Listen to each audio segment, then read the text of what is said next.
Hi అండి. నమస్తే. Welcome to SS world Telugu vlogs. ఎలా ఉన్నారండి అందరూ? అందరూ బాగుండాలని మనస్ఫూర్తిగా కోరుకుంటున్నాను. ఇక ఇవాల్టి వీడియోలో నా మార్నింగ్ రొటీన్ అనేది చూపించబోతున్నానండి. ఇవాళ మార్నింగ్ అంటే కాస్త లేట్‌గానే లేచానండి. 6 అయిపోయిందనమాట. ఇక బాగా ఎండపోయేసరికి సింపుల్‌గా చిన్న ముగ్గనేది వేసేసుకున్నాను బయట గుమ్మం ముందర. ఇక ఆ తర్వాత హడావిడిగా ఇంక లోపలికొచ్చేసాక ఇక పాపకి సింపుల్‌గా ఇంక లేట్ అయిపోయిందనేసి టమోటా రైస్ చేసేసాను. ఇక టిఫిన్‌కొచ్చేసి ఒక దోస వేసి ఇచ్చేసానండి. ఎగ్ దోస. క్యారెట్ జ్యూస్ ఇచ్చేసాననమాట. 8 కల్లా తనకు అన్నీ రెడీ చేసేసేయాలి పాపకి. ఇంక తన హడావిడంతా అయిపోయాక ఇంకా మా వారు కూడా వెళ్ళిపోయాక అప్పుడు ఇంకా ప్రశాంతంగా టీ పెట్టుకున్నాను. ఇక టీ పెట్టుకొని అల్లం టీ తాగుతూ పేపర్ రీడ్ చేయడం అంటే నాకు చాలా ఇష్టం అండి. ఎవ్రీడే పేపర్ రీడ్ చేస్తాననమాట ఇష్టంగా. మీలో ఎంతమందికి టీ తాగుతూ పేపర్ రీడ్ చేయడం అంటే ఇష్టమో కామెంట్ చేయండి తప్పకుండా. అందరూ ఉన్నప్పుడు హడావిడిగా ఉంటుందన్నమాట. ఇక మార్నింగే చక్కగా పూజలు చేసేసుకొని అందరికి వెళ్ళేటప్పటికి పనులన్నీ అయిపోయి ఉంటాయి కదా చాలామందికి. నేనైతే అంత హడావిడిగా చేయలేనండి. ఎట్ ఏ టైం అన్ని పనులు ఒకేసారి చేయాలంటే కష్టం నాకు. ఇంకా మార్నింగ్ అయితే కంప్లీట్గా వాళ్ళ కోసమే కేటాయిస్తాను. వాళ్ళ వర్క్స్ అన్నీ నీట్గా వాళ్ళకి చేసి పెట్టాకే మిగతా వర్క్స్ అన్నీ నిదానంగా చేసుకొని అప్పుడు పూజ అవన్నీ చేసుకుంటానన్నమాట. ఎట్ ఏ టైం అన్నీ హడావిడిగా చేయాలంటే కుదరదు నాకు అట్లాగా. ఇంకా మెయిడ్ కూడా లేదండి. ఇంకా మొత్తం వర్క్స్ అన్నీ నేనే చేసుకోవాలి ఇంట్లో. ఇంకా ఇక్కడ కాస్త గిన్నెలుంటే అవి కడిగేసుకుంటున్నాను. మనం వంట చేసుకునేటప్పుడే ఏదైనా 1, 2 గిన్నెలుంటే అవి కడిగేసుకుంటా ఉంటే షింక్‌లో గిన్నెలనేవి పేరుకోవు. గిన్నెల వరకు ఉంచుకోననమాట అలాగా. ఎప్పటివప్పుడు క్లియర్ చేసేసుకుంటా ఉంటాను. ఇక తర్వాత ఇంక ఫస్ట్ ఫ్లోర్‌కొచ్చేసానండి. ఇంకా పైనుంచి చిమ్ముకుంటూ వచ్చేసి తుడిచేసుకుందామనేసి. మనం ఇప్పుడు ఈ చిమ్మేటప్పుడే ఒక చిన్న క్లాత్ లాంటిది ఏదైనా తెచ్చేసుకుంటే ఇలా దిమ్మెలు లాంటివి ఉన్న చోట డస్ట్ పడి ఉంటుంది కదా! ఒక్కసారి వైప్ చేసేసుకుంటే దుమ్ము లేకుండా నీట్‌గా ఉంటదనమాట. ఇంకా అలా దుమ్ము అలా ఉంటే ఇంకా బాగోదు కదా చూడటానికి. ఎలర్జీస్ ఉండే వాళ్ళకి ఇంకా తుమ్ములు ఇవన్నీ వస్తూ ఉంటాయి. ఇంకా అందుకని ఎప్పుడు క్లీన్‌గా ఉంచుకునేలాగా చూస్తాను. అలాగే విండోస్‌లో కూడా తప్పకుండా వైప్ చేస్తానండి. విండోస్‌ని అలాగే వదిలేస్తే మాత్రం బూజులు పేరుకుపోతాయి. అందుకని అది కూడా ఖచ్చితంగా ఒక్కసారి అలా వైప్ చేసేసుకుంటాననమాట. అప్పుడు క్లీన్‌గా నీట్‌గా ఉంటుంది మనకి విండోస్ దగ్గర కూడాను. ఇంకా బెడ్షీట్ అనేది కూడా చేంజ్ చేసేసుకున్నాను ఇవాళ. ఇంకా మాప్ అంతా పెట్టేసుకొని ఇంకొకసారి డ్రెస్సింగ్ రూమ్లో కూడా క్లీన్ చేసుకుంటున్నాను.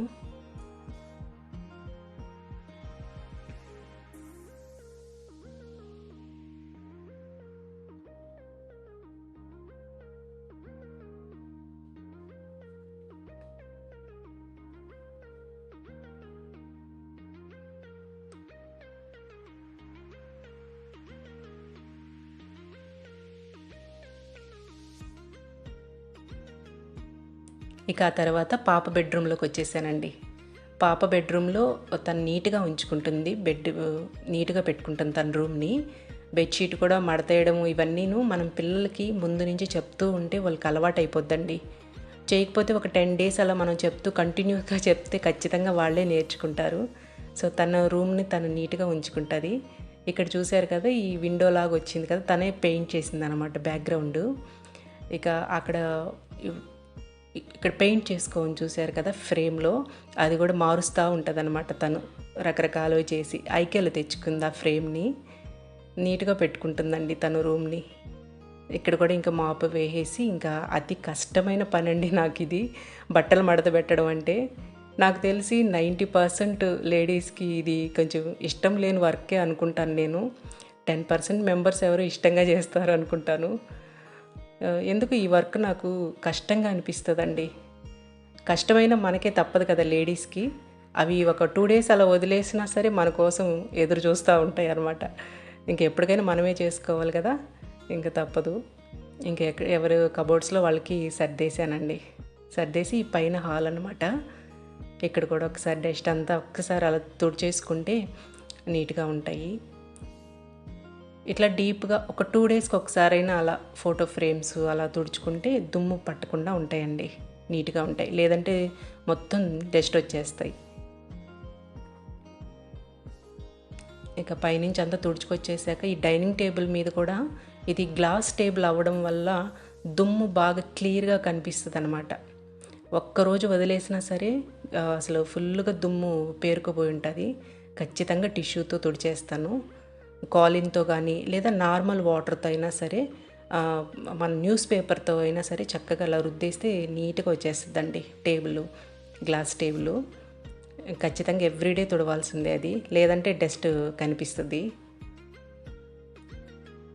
ఇంకెక్కడెక్కడ మనకి దుమ్ము పడుతుందో అక్కడంతా ఒక్కసారి అలా వైప్ చేసేసుకొని చిమ్మేటప్పుడు ఇల్లు తుడిచే ముందరే చేసేసుకుంటే నీట్గా ఉంటుందన్నమాట.